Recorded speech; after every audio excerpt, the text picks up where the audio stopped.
Barney Frank has been called the smartest guy in Congress, which is lucky for us, since he works on some of the thorniest issues around. The 14-term, 68-year-old, Harvard-educated, Democratic congressman from Massachusetts is chairman of the House Financial Services Committee, which means his portfolio includes banks, housing, and now the auto industry. He's been at the center of both the $700 billion rescue for financial institutions and the bailout attempt for the car companies that failed in the Senate. He worked on both this past week, pressuring Treasury Secretary Henry Paulson to deal with home foreclosures and negotiating with the White House on the loan for GM and Chrysler. True to textbook liberalism, Barney Frank worked hard to keep the car makers out of Chapter 11. But I wonder why, because when these companies finally get into bankruptcy, they can do the tough things that they can't otherwise do. There's only one thing you can do in bankruptcy that you can't do outside of bankruptcy: break your word, break your deals. It allows you to say to the small businesses who have been catering lunches for you, sorry, we're not paying you. It allows you to go to the workers and say, sorry, we're not paying you. The hearing will come to order. Barney Frank is a no-nonsense chairman who brought the heads of the big three auto companies before his committee and let anyone who wanted to vent. My fear is that you're going to take this money and continue the same stupid decisions you've made for 25 years. But there was never any doubt that Frank himself didn't want the car companies to go under. What about the idea that in capitalism, if a company doesn't cut it, they die? And that's what Herbert Hoover said. And Franklin Roosevelt said, no, that's what Darwin said. Yes, it's true. And Darwin was a very good biologist. I don't think he was much of an economist. What we're now faced is with all the taxpayers having to prop up companies that made terrible decisions consistently. No, we're not propping up companies. That's your mistake. We're propping up individuals. The world doesn't consist of companies. The world are people. The country is people. And yes, it is possible to argue that the government should stay out. But then you're talking about welfare. Yeah, I'm for welfare. You're not? Are you for letting people starve?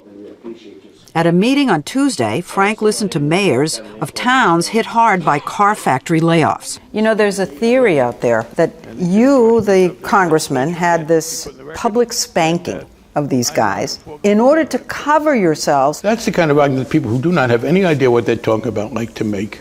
That simply is... me, I don't know what I'm talking about. By making that argument, yes. Ouch! This could explain President Bush's nickname for him, Sabertooth. There are many ways to describe Barney Frank.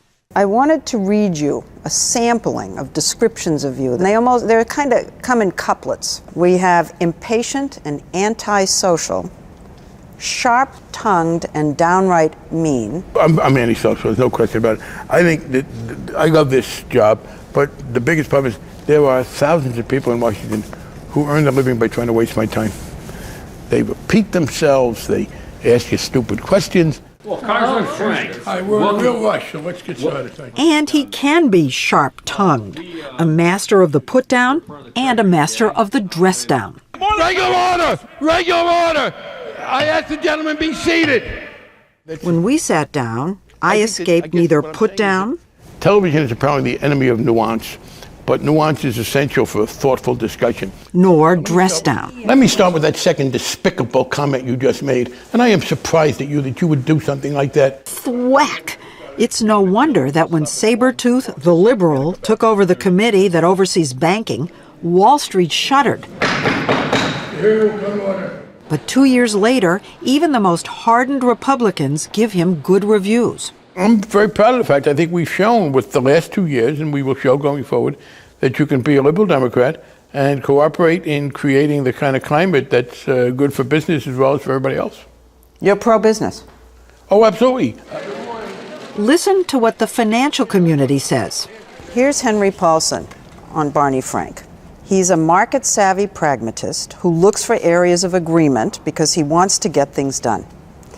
Here's a guy from J.P. Morgan Chase. He said he hasn't veered off into crazy land, meaning liberalism. I've heard someone describe you this way. You're liberal on social issues. You're a pragmatist on economic issues. No, I reject the notion that you're talking about two different things. That's like saying Are you more of a cook or are you left-handed? I am a liberal. What I'm rejecting is this liberal here, pragmatist there. That's like comparing Tuesday to ice cream. Okay. As a liberal, I am morally obligated to be pragmatic. What good do I do poor people, elderly people, people who are being discriminated against because of their sexual orientation, if I'm not realistic about accomplishing something? And he does accomplish. This week, he shuttled from a hearing on the bank rescue package. I did vote for this. To negotiating and strategizing on the car loans, to briefing Tim Geithner, Obama's choice for Treasury Secretary. He was so busy, he didn't have time to tie his shoes. It's been like this ever since the credit crisis hit, and he worked hand in glove with Treasury Secretary Paulson to write the rescue plan for the banks. Then he pressed and prodded his colleagues in Congress to get it passed. All of us had to put up with this terrible financial problem. They had to put up with the financial problem and me. The relationship between Frank and Paulson has soured lately, since Paulson hasn't spent any of the rescue money to help struggling homeowners. Secretary Paulson is refusing to use the money that Congress voted to reduce foreclosures. The bill says he's supposed to. He won't do that. Okay, wait, I have to stop you right there. Yeah. You wrote the bill. You're the, quote, smartest man in Congress. How did it happen that you wrote a bill that the Secretary of the Treasury has the power not to fulfill in the way you wanted it fulfilled? Because there's a metaphor that works here. You cannot push on a string. There is no constitutional way to force them to do things. But didn't you write the bill in a way that allows him to do this, and you could have written it differently? No, there's no way you can force people to do things. But there are those who argue that reducing foreclosures would reward and encourage delinquencies. You have the guy who's working 3 jobs so he can pay off his mortgage. You have a guy who's delinquent. He gets help. This other guy doesn't get help. So isn't there an unfairness that you're setting up? And why shouldn't the guy over here who's been paying off his mortgage, why doesn't he deliberately stop paying it? Well, let me give you another unfairness. I want to see what you think about this. Well, wait, I'm asking you. What about someone who's been working hard 40 hours a week, maybe with some overtime, and going to work every day, and then his neighbor loses his job? The neighbor starts getting unemployment insurance. The neighbor who lost his job is getting money for nothing from the government. There's some unfairness there. I'll be meeting with Fannie Mae and Freddie Mac on Friday. Because of his support over the years of affordable housing for the poor, conservatives actually blame him for the whole subprime mortgage mess, saying he enabled Fannie Mae and Freddie Mac to back riskier and riskier loans. Here's Bill O'Reilly. You're the brilliant guy who presided over the biggest financial collapse in federal history. No. So come on, you coward. Say the truth. Coward. It isn't every day you see a congressional committee chairman mud wrestle. The problem was that we passed in 1994, in fact, the bill. Now we're back to 1994. Yes, this is bull. This is why Americans don't trust the government. No, this is why your stupidity gets in the way of rational discussion. Frank has been a target of criticism for years, and not just because he's a liberal. I'm gay, I'm left-handed, I'm Jewish. There's a lot of things that I'm supposed to do that I don't do. How you doing? One thing he does do is get reelected over and over as an openly gay man, though his district is in Massachusetts. You walk 3 steps and wave to the left, you walk 3 steps and wave to the right. We caught up with him in Fall River. I'm very nice today. Very handsome. This isn't one of the congressman's constituents. He's Barney Frank's boyfriend, Jim Reddy. It must have been really hard for a gay kid in high school in the 50s. Well, it was hard internally. It wasn't hard externally because I just never told anybody I was gay. I mean, not anybody, not a single human being. He grew up in blue-collar Bayonne, New Jersey, a Jewish kid in a predominantly Catholic community who was gay. Did you know it when you were quite young? I realized it when I was 13. And it was very depressing, very sad. And I was frightened about it. I just figured, okay, I will repress it. Which he did till his 20s. But he still kept it secret as he got into politics, first in the Massachusetts legislature, then as an up-and-coming congressman. But by 1986, enough people knew that he felt compelled to tell Speaker of the House Tip O'Neill. I said, I just wanted to alert you that there may be some stuff coming out about my being gay. He said, oh, Barney, don't be listening to that crap. They say all that stuff about all of us. I said, well, Tip, the point here is that it's true. And he sort of slumped. He said, "Oh, Barney, I'm so sad. I thought you might be the first Jewish speaker." That was a serious reaction. Yeah. But soon after, Frank decided to take a step no one in Congress had taken, to out himself. When the Boston Globe sent its reporter, Kay Loncope, Frank tried to make it no big deal. And Kay came and sat down and put a tape recorder in front of me and said, "Are you gay?" And I gave what was a very considered answer. "Yes, so what?" Because so what? Yes, so what? Yeah, and that was it. Yeah, I wanted to be kind of butch. Didn't you think that it would kill your career? I thought about the House leadership. It became clear to me if I came out, I would never be in the House leadership, and that's certainly the case because I couldn't expect members from all over the country to then be voting for me and defending that in their own districts. On the other hand, it has not in any way diminished my influence as a committee chairman. The lowest point of his life, he says, came 2 years later when he found himself in a sex scandal. A male hooker Frank had hired told reporters that he had run a prostitution ring out of the congressman's apartment.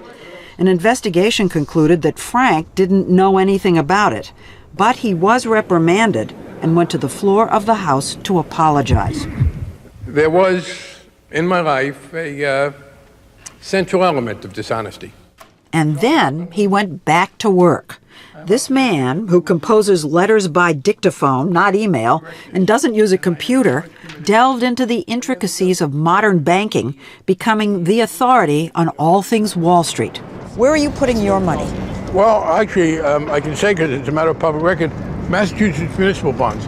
Bonds? Massachusetts municipal You're out of the bonds. stock market. He said he's pretty confident the crisis will end in about a year. So you think we're going to be past all this by the end of '09? Oh, I think by the end of '09 or 2010 we will be.